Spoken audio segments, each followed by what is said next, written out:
Welcome to the HR Happy Hour Work Break. You are here with Trish and Steve. Hey, Steve Bose. Hey, Trish, how are you? I'm good. How are you?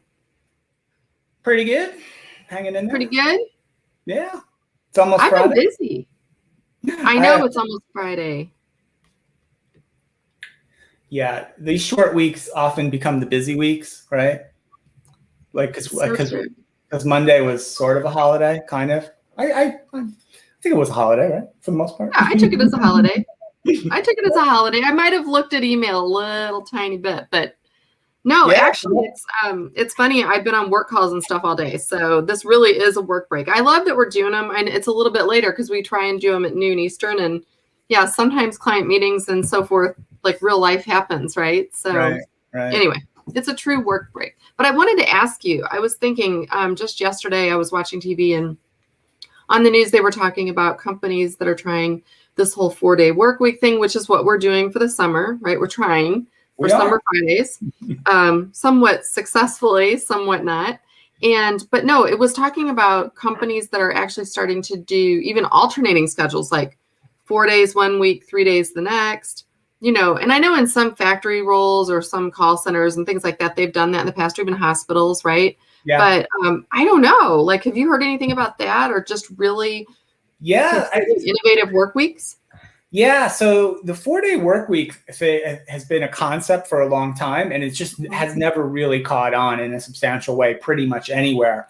But Right. over the weekend, I think I read about this. What it seems like the largest actual experiment of the 4-day work week over a long period of time was conducted in Iceland. In over a trial. It was a really long trial from 2015 to 2019. Okay. And it was pretty large groups of employees in different governmental agencies. One group was like a couple thousand people, and the other group was a few hundred people. And so the experiment was going from the standard kind of 5-day a week, 40-hour work week down to a 4-day work week with slightly longer hours. So the hours averaged out to be about 35 per week. So it wasn't a drop off of 8 hours, but it was a few less hours and then one less day working. Okay. And so long story short, because the story's getting long already, productivity was equal to or better than prior to the experiment. Well-being, employee well-being improved, stress and burnout decreased, and both managers and employees would call it a success. They rated the whole experiment a success. It's kind of, at least from what I've seen, the largest big experiment of it. And when you do read about companies or organizations, in this case, experimenting with it or trialing it, you almost never get a lot of negative feedback. It almost always comes out well, no matter where it's been tried. I think the only barrier to it being adopted more widely is just that there's just that managerial idea of, oh, we need people working more, or we won't get as much work done. That's it. Full stop. And I mean, there's some level to which you can cut the work week down and you won't get as much work done. That's just how it works. But a smallish reduction, in this case, it was about 10 or 11% of working hours in a week, 12%, made really no impact on work product, productivity, and output, and made everybody feel better. So yeah, I think it's a great idea. I wish more organizations would experiment with it. It would help employees quite a bit. It'd be better for the environment too, if you're taking commuters off the road and things like that. There's a lot of positives to it. Well, what about, I'm even okay if it was like 4 10-hour days, or, even if it's not a reduction in hours, but just grouping them. Because honestly, most people work more than 8 hours a day. Like, that's just a given nowadays. So again, depends on the job, of course. So I don't know. The other thing I was reading, I actually was reading this today, a story came up about reinventing to stay relevant. So I want you to be thinking about, have you been reinventing to stay relevant? No, but I want to just mention a few. These were some major companies. It was talking about big companies, and I won't read them all, but who really pivoted at a critical time and made themselves not only more relevant, but just like hugely successful because of the pivot, right? So Netflix was one. Do you remember? And some of these I didn't even remember. Like, they used to be just DVDs in the mail. Do you remember that? Did you have a subscription when they would send you? I don't know if I did or not, but I remember seeing them. Yeah, I guess it was just DVDs. Yeah. Now it's a way of life, right? Netflix and Netflix and chill, right? Everybody's Netflix. Anyway, Apple moving from focus on computers to small devices, handheld mobile devices. Amazon used to be just books. Right. Sure. He started it in his garage. So books to everything. I kind of liked that. Yeah. You can Now buy they're everything. the world's largest provider of cloud computing services for businesses. I mean, talk about a shot in a complete different direction from selling books and household supplies and everything else. Right? It's crazy that they're These are big changes. And the last one, and this is the one that surprised me the most because I definitely did not know this, and I don't know if you'll know it. Nintendo. Do you know when they came into being and what was their thing that they made or provided? I only know them as a little, gaming company that made video games, amongst other things, but that's all I know. They were a gaming company, so you're correct on that. Gaming company who made playing cards starting in 1889. Wow. Right? So they did playing cards up until it said like the 50s or so, and then they kind of got introduced to Disney, and then there was all sorts of other things that happened. But anyway, their first game was a game in the mid 70s, was one I had never heard of. But then they really made a difference with Donkey Kong in 1981. Yeah. So there you go. Anyway, but it's so funny, the playing cards, because I don't think the playing card business would be like super profitable in the long term, right? Or had a lot of prospects for growth. How many sets of playing cards does any one person or household need, right? Once you have one, you're probably all set for quite some time, I would imagine. Unless you can't find it, and then you want to quickly run out and buy some playing cards.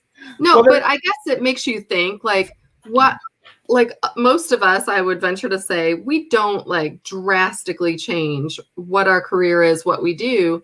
But I know you and I have been talking about skills a lot in this last couple of years. And I think that's a really good thing to think about is that, companies are really successful when they pivot.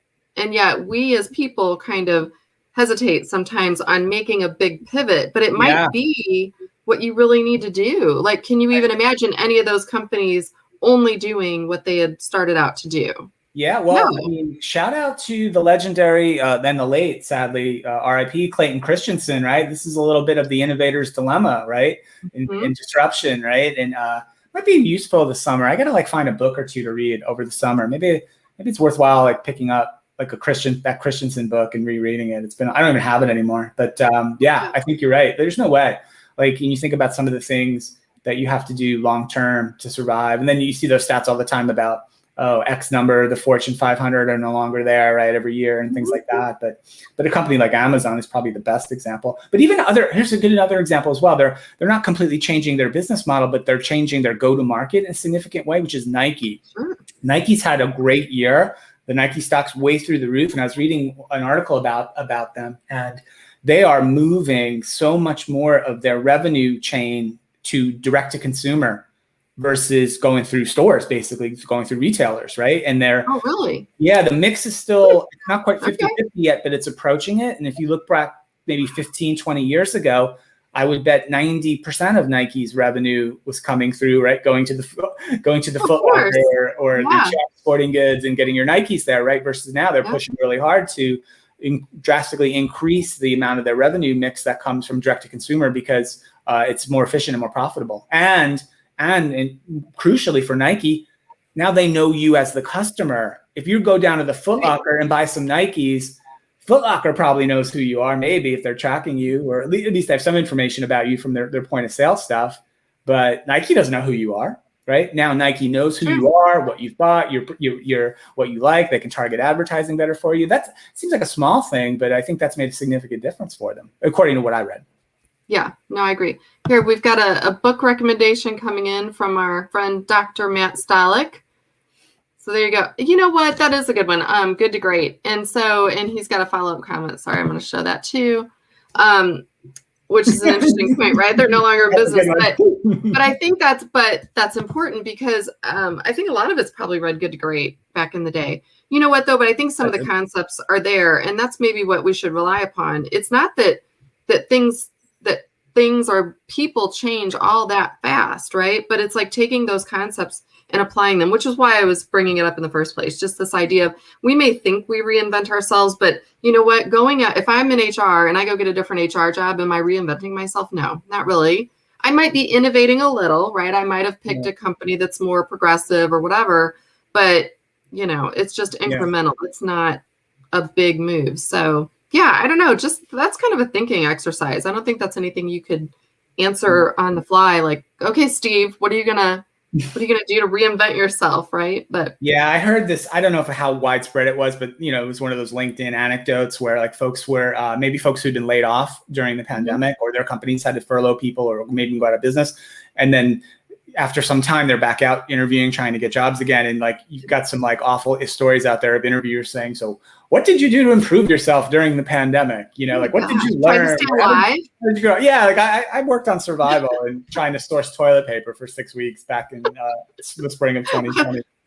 I really worked on my supply chain skills and managing the supply chain of my household. And I know we're running long here. It's the last show of the week, so I want to spit this one out because I wrote it down. Trish, Olympic news, U.S. Olympic team. Trish, you may have seen this week. Jessica Springsteen, who you may know more well as the daughter of Bruce Springsteen.